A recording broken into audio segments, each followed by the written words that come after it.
William Henry Gates III, also known as Bill Gates, was once a student of Harvard University, then later decided to drop out. Today we will dive into one of the influential personality in the world. Let's start. William Henry Gates III, better known as Bill Gates, is a name synonymous with innovation, entrepreneurship, and philanthropy.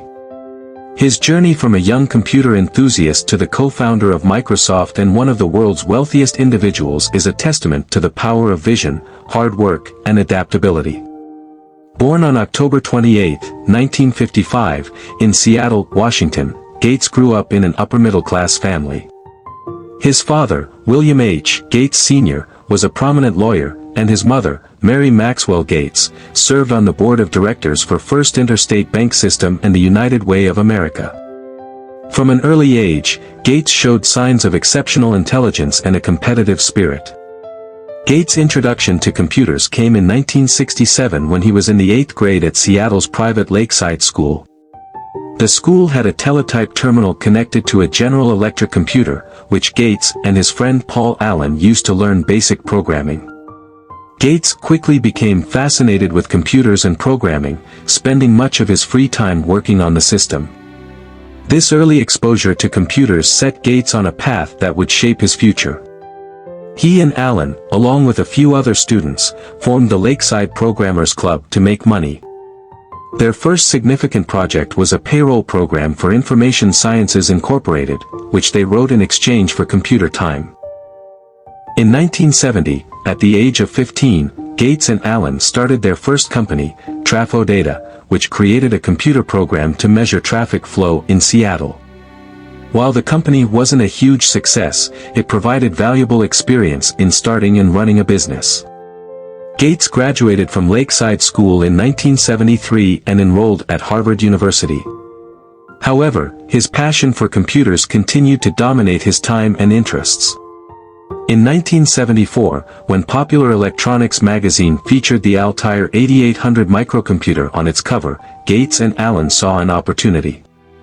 They contacted the manufacturer, MITS, claiming they had developed a basic interpreter for the system.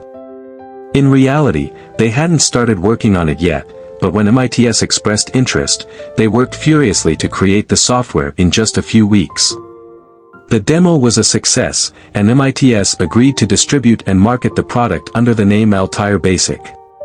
This was the beginning of Microsoft, initially spelled Microsoft. Gates decided to drop out of Harvard to pursue his entrepreneurial dream, a decision that would change the course of his life and the technology industry. In 1975, Gates and Allen officially formed Microsoft. Their big break came in 1980 when IBM approached them to create an operating system for their upcoming personal computer.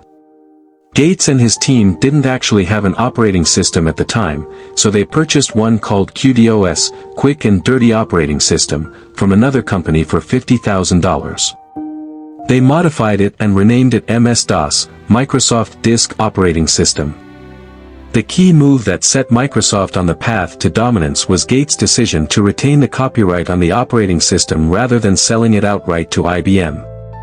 This allowed Microsoft to license MS-DOS to other computer manufacturers, which became crucial as the PC market expanded rapidly in the 1980s.